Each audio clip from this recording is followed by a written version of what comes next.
Olá você, tudo bem? Aqui é Jade, seja bem-vindo para mais um vídeo do Páginas Avulsas.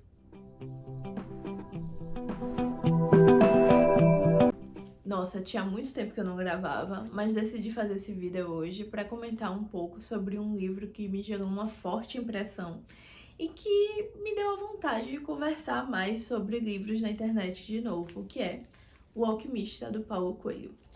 O Alquimista de Paulo Coelho está longe de ser um livro-lançamento, é uma publicação de 1988. E também é longe de ser um livro desconhecido, muito pelo contrário. Ele é o livro brasileiro mais traduzido no mundo, com uma quantidade absurda de vendas. Mais de 65 milhões de cópias desse livro já foram vendidas ao redor do mundo. E esses são dados desatualizados em mais de uma década. Então, nesse meio tempo, imagine quantos novos volumes de Alquimista não foram vendidos. O Alquimista é o livro que ajudou a projetar Paulo Coelho para o estrelato. Apesar de eu não ver se falar tanto de Paulo Coelho dentro do Brasil, por exemplo, nunca cheguei numa livraria para encontrar um totem com os livros do Paulo Coelho em destaque. Ele é muito conhecido fora daqui. Quando você chega em qualquer livraria em outro país e você pergunta por autor brasileiro, geralmente é o autor que vão lhe recomendar. Isso acontece porque Paulo Coelho é o segundo escritor comercialmente mais bem-sucedido do mundo. Ele fica apenas atrás da escritora de Harry Potter. O que, digamos, é um feito e tanto, principalmente porque ele não escreve ficção jovem que vai gerar grandes royalties com filmes. Ele escreve livros que seguiam um pouco mais ficção adulta, não sei dizer. Teriam um caráter um pouco mais místico por vezes, como é o caso do Alquimista. Então, tudo isso já torna o feito de vendas dele algo extremamente memorável, digamos assim. Toda vez que eu ouvi algum professor falando sobre Paulo Coelho, eu nunca vi nenhum professor me recomendar ler Paulo Coelho. Nunca vi Paulo Coelho numa lista de escola, numa lista de vestibular, o que assim me gera até um pouco de desconfiança, se nós formos pensar bem. Porque por mais que você tenha literaturas diferentes para exames admissionais em faculdades e afins, é o tipo de livro que você tem que conhecer. Você tem que conhecer o livro mais bem-sucedido do seu país comercialmente. Pelo menos eu entendo assim. E foi isso que me levou a ler Paulo Coelho. Eu não queria ter a opinião supérflua que eu vejo muita gente exprimir sobre ele. Pessoas que nunca leram a obra dele dizem que é rasa. Então eu me desafiei a ler O Alquimista. E na verdade não foi desafio nenhum. Eu peguei para ler esse livro, posso adiantar para vocês que é um livro que ele não vai funcionar para todo mundo. Não sei se algum livro funciona para todo mundo, mas O Alquimista, ele exige de você um tipo particular de visão sobre o mundo, que eu acho que leva ele a tanto ser amado quanto ser odiado por muitas pessoas. O que eu quero dizer sobre isso? O Alquimista exige que você tenha uma fé em propósitos e destinos que muitas vezes não é tão comum. Não é um livro religioso, mas sabe Maktub? Estava escrito. Você por vezes tem que acreditar em Maktub para conseguir imergir totalmente nesse livro. Mas eu não vou ficar me adiantando, vou fazer um breve resumo sobre o que fala a história em si. O livro tem uma premissa simples. Na verdade, ele começa com um pastor, Santiago. Ele é um pastor de ovelhas na Andaluzia. E ele leva suas ovelhas de pastos em pastos, cuida delas e ele está prosperando nesse negócio. Não é um negócio, uma empresa, ele não tem um grande rebanho de ovelhas nem nada do gênero. Ele tem para sua subsistência e vai passando de cidade em cidade. Num desses locais que ele leva as ovelhas para pastarem, ele acaba dormindo numa igreja. É uma igreja abandonada há muito tempo e nessa igreja ele tem um sonho. Ele sonha que ele encontra um grande tesouro nas pirâmides do Egito. E esse é um sonho que gera uma profunda inquietação no Santiago, porque ele não conhece as pirâmides, ele quer saber se tem um significado oculto nesse sonho, e ele não consegue deixar de ter aquele sonho. Ele tem aquele sonho mais uma vez, é um sonho repetido, e ele se sente angustiado, porque ele quer entender o que é aquilo, se é alguma mensagem, se é alguma metáfora. Nessa inquietação com o sonho dele, ele acaba cruzando com uma figura enigmática que vai nortear um pouco desse começo de jornada dele, que é o rei de Salem. O rei de Salem encontra Santiago e fala para ele que o sonho é literalmente o sonho. Tem um tesouro esperando por ele. E veja, aí o Santiago, ele tá num dilema pessoal. Ele fica pensando se ele vai atrás de um sonho maluco sobre tesouro e riquezas, ou se ele continua sendo uma pessoa prática, vivendo a vida e cuidando das ovelhas dele. Ele tem a responsabilidade com aquele rebanho, mas ele começa a ter conflitos internos e a responsabilidade dele com os próprios sonhos. E nesse momento que entra no livro a figura do rei de Salem, ele vai contar uma coisa para Santiago. Todas as pessoas no mundo, elas teriam uma lenda pessoal. A lenda pessoal seria uma missão, uma forma do universo conduzir a sua vida. E nós teríamos todos, em algum momento da vida, um indicativo de como seria essa lenda pessoal. Por exemplo, no caso do Santiago, a lenda pessoal dele envolvia ir atrás de um tesouro no Egito. Mas existem outros tipos de lenda pessoal. E você pode escolher seguir dois caminhos. Você pode seguir a sua lenda pessoal ou você pode simplesmente ignorar ela. Seguir a lenda pessoal não quer dizer que vai ser sempre fácil. Existe, como o rei de Salem vai dizer para ele, uma sorte de principiante quando você começa seu caminho em busca de sua lenda pessoal. Ou seja, você vai ter uma facilidade, você vai ter um encontro inesperado, você vai ter o incentivo do universo para você ir atrás do que você está fazendo. Mas ao longo do caminho, você será testado, sua jornada será colocada à prova, todos os seus ensinamentos. Porque a busca pela lenda pessoal, mais do que um objetivo, é uma jornada. É a sua jornada de vida e o seu propósito. Seu propósito não deixaria de existir quando você achasse sua lenda, mas ele seria mais completo após a lenda. Por exemplo, Santiago não morreria quando ele achasse o tesouro, mas ele viveria mais completo se ele achasse esse tesouro. E o rei de Salem diz para ele ir atrás, que o tesouro realmente é aquilo, mas é a decisão dele ir ou não. Ele vende as ovelhas dele e parte em uma jornada atrás da sua lenda pessoal. Ao longo do caminho vão acontecer vários percalços. Ele vai ser roubado, ele vai ter que passar tempos trabalhando, ele vai colocar a própria fé dele à prova. E ele vai percebendo com o tempo que o universo, o caminho dele, os momentos e as pessoas com quem ele se encontram vão ensinando sempre alguma coisa. Tudo teria uma linguagem própria. E nessa busca por entender a linguagem própria, ele acaba cruzando com o título do livro, que é O Alquimista. O alquimista seria um sábio que ajudaria a completar a jornada desse pastor de ovelhas até o caminho dele para o tesouro. Mas o encontro dele com o alquimista e o que ele vai encontrar no caminho são coisas que não vai valer eu falar aqui, porque seria muito spoiler e tiraria um pouco da experiência que é o livro, que é você descobrir no caminho dele para esse alquimista e para executar a lenda pessoal dele. E esse livro é muito resumido pela frase que está na contracapa dele, que é: quando você quer alguma coisa, todo o universo conspira para que você realize o seu desejo. E é isso que vai acontecer com o Santiago.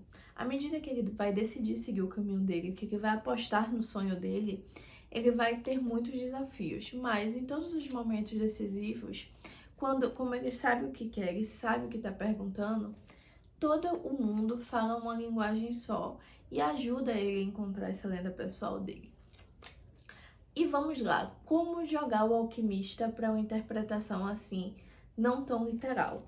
É um livro que é mais para ser uma metáfora. Então você lê ele e você entende que a figura do Santiago, ele não está falando só sobre aqueles jovens, só sobre a jornada do jovem. Ele está querendo perguntar ao leitor se você está seguindo o seu propósito, sua lenda pessoal, seu sonho. Lendo esse livro, eu me perguntei muito sobre até a jornada pessoal, que seria do próprio autor, do Paulo Coelho. Se seria parte do sonho dele ser um autor tão reconhecido ou não. Porque a gente não pode negar que o sonho de um escritor que publica uma obra não é que uma pessoa leia, mas é que alcance o maior número possível de pessoas. E ele conseguiu muito isso. E o alquimista mostra um pouco dessa fé pueril em você acreditar no seu caminho, em você acreditar em você. Não é um livro de autoajuda, mas é um livro sobre fé, tanto em propósitos quanto em caminhos. E é por isso que eu digo que não é um livro para todo mundo. Ao mesmo tempo que ele é um livro que aborda em alguns momentos o conceito assim de Maktub, inclusive vem expresso nele em algumas falas de personagem, que é estava escrito, tinha que acontecer. O tinha que acontecer não acontece sem uma ação. Você só encontra o seu propósito, você só encontra o seu caminho e sua jornada se você der o primeiro passo, se você sair de sua zona de conforto, se você mostrar que você está aprendendo com o seu caminho. E Santiago ele vai aprendendo muito ao longo da busca pelo tesouro dele. E o tesouro em si não é o mais importante, mas o caminho que ele percorre e como ele se desenvolve nesse caminho. como ele deixa para trás aquele pastor de ovelhas sem nunca deixar. Ele vai evoluindo aquele pastor de ovelhas, ele vai aprendendo a ver os sinais, ele vai aprendendo a conhecer tanto as culturas, quanto as pessoas, quanto o mundo. Ele aprendeu linguagens de ovelhas, então ele vai aprender linguagens de povos, linguagens do deserto. Enfim, é um livro que ele traz muito esperança quando você termina de ler. Ele tem todo um cenário meio místico. Você começa a ler esse livro e você é envolvido. Ele é o tipo de livro que ele não tem gordura. São exatamente, nessa edição aqui da Paralela, que é a última de publicação, são 206 páginas. E são 206 páginas enxutas. Paulo Coelho tem uma história que tem início, meio e fim. Não é uma história que você vai se sentir cansado, não é uma história que você vai pensar, poxa, podia reduzir isso. Não. Ela é rápida, ela é dinâmica e ela é envolvente. Você lê as páginas do Alquimista e você sente que você está naquele deserto. O que é muito louco, porque não é um livro extremamente descritivo. Para o tipo de imersão que eu senti nessa obra, geralmente eu preciso de muitas e muitas páginas de descrição. Por exemplo, Guerra e Paz talvez seja um dos livros que me gerou uma imersão mais profunda, assim, no cenário mesmo. Mas para eu imergir, como eu emergi em Guerra e Paz, eu precisei de o triplo, o quádruplo de descrição que eu tenho aqui. Aqui realmente eu tenho um jovem, o jovem tá indo pro deserto, ele tá trabalhando numa loja, ele tá numa igreja, ele tá com as ovelhas. Mas eu não preciso da descrição da parede da igreja, eu não preciso das minúcias do solo. Eu sinto a história à medida que eu vou lendo. E eu acho que talvez seja o grande mérito literário desse livro. Ele é um livro que ele parece uma parábola. Aquelas parábolas que você lê rápido, que você pode ouvir até oralmente a história dele e ela não vai te cansar. Então, quando eu terminei de ler esse livro, eu me senti feliz. Ele me gerou uma sensação de felicidade, porque eu senti que eu tinha acompanhado o Santiago na busca dele e o meu trabalho como leitora ali, que era começar a ver aquela história se desenrolar, ele foi cumprido. Eu deixei o personagem na última página desse livro com uma vida boa, com uma vida feliz e tendo encontrado seu propósito. Eu fechei a última página me perguntando, e eu? O que eu vou fazer pelo meu próprio propósito? Enfim, talvez eu tenha feito uma digressão muito grande sobre essa obra. Mas, essencialmente, o que eu quero dizer é o seguinte. É um livro onírico. Eu senti ele todo como uma atmosfera muito onírica, como se eu estivesse naquele sonho, e num sonho bom, não aqueles pesadelos que você quer acordar, mas naqueles sonhos que te inspiram, sabe? Hoje eu entendo perfeitamente por que as pessoas elogiam tanto esse livro. Eu achei ele de uma qualidade literária ímpar mesmo. Não é um livro que vai ter grandes vocábulos de português, não vai ter assim, sabe? Muita prosopopeia nem nada do gênero. Não é um livro de figuras. Mas é um livro que, para mim, cumpre a primeira função da literatura, que é você transmitir a sua história com paixão. E eu senti paixão quando eu li esse livro. Então, hoje, eu recomendo para qualquer pessoa que deseje ler. Não é o livro perfeito. Não vou aqui dizer assim, meu Deus, é o livro mais maravilhoso, supera qualquer obra que eu li na vida. Não é isso. Mas ele é um livro, sim, que eu dei 5 estrelas e que eu favoritei, porque ele me despertou uma sensação boa, ele me despertou paz. E hoje eu entendo porque 65 milhões de cópias já foram vendidas, e eu acredito que muito mais serão, porque é o tipo de livro que ele não se vende por causa de um marketing, ele não se vende porque tá na página da revista, porque tá na internet, tá no vídeo no YouTube. Ele se vende porque ele passa sentimentos bons para as pessoas e faz com que você tenha vontade de outras pessoas compartilharem aquilo contigo. Você tem vontade de passar o livro adiante, você tem vontade de passar suas anotações para outras pessoas, você tem vontade de recomendar para um amigo. Mas é o que eu disse desde o começo, não é um livro que vai funcionar para todo mundo. Se você não gosta dessa atmosfera um pouco mais mística, se você não acredita nada assim em destino, em propósito, em jornada, então, meu amigo, nem vire a primeira página. Mas se você tem aquela curiosidade, se você às vezes olha pro céu e busca um significado, esse livro é para você. E eu acho interessante que Paulo Coelho, na obra toda, ele faz analogias entre diferentes religiões, de certa forma. ele cita um pouco do paganismo, um pouco do misticismo e da jornada dele, com elementos também cristãos e católicos, que vão transmitir a mensagem dele. De certa maneira, é como se ele quisesse dizer que até as religiões elas têm uma linguagem suprema, pelo menos no meu entendimento foi isso, de amor, e ele vai estabelecendo pontos de conexão, principalmente através dos ensinamentos do alquimista. E eu achei interessante também que o livro vai falar sobre os acasos. Tem uma frase muito legal mais pro final que é: tudo que acontece uma vez pode nunca mais acontecer, mas tudo que acontece 2 vezes acontecerá certamente uma terceira. E toda a jornada é isso, é ele entender que ele está vivendo a história dele, o Santiago, aquele pastor, você que está lendo, você está vivendo sua jornada. E sua jornada é única. No entanto, parte de estar vivo, parte de ser humano mesmo, significa que você faz parte de uma história muito maior, que também seria a própria história do universo. E ela também tem seus indicativos, ela também tem seus contextos definidos, ela também tem seus elementos narrativos. Enfim, é um livro que eu recomendo quando você estiver com um estado de espírito em paz, que é uma leitura que vai te agregar nesse sentido. E de todos os livros que eu poderia ter escolhido para começar com o autor, certamente foi o melhor. Não sei se eu começaria uma grande incursão sobre a obra de Paulo Coelho, mas eu já li outro livro dele e eu vou trazer resenha também pro canal, porque eu gostei bastante também.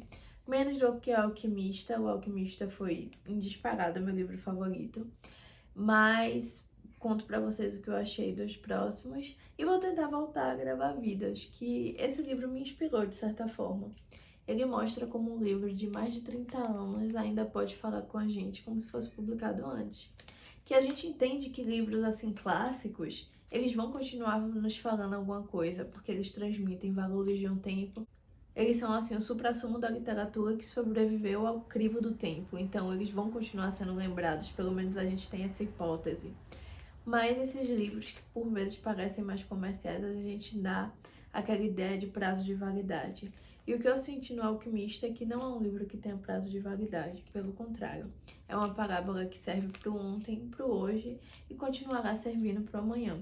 E eu acho que continuaremos vendo esse livro na lista de mais vendidos de muitos países ainda por um longo tempo.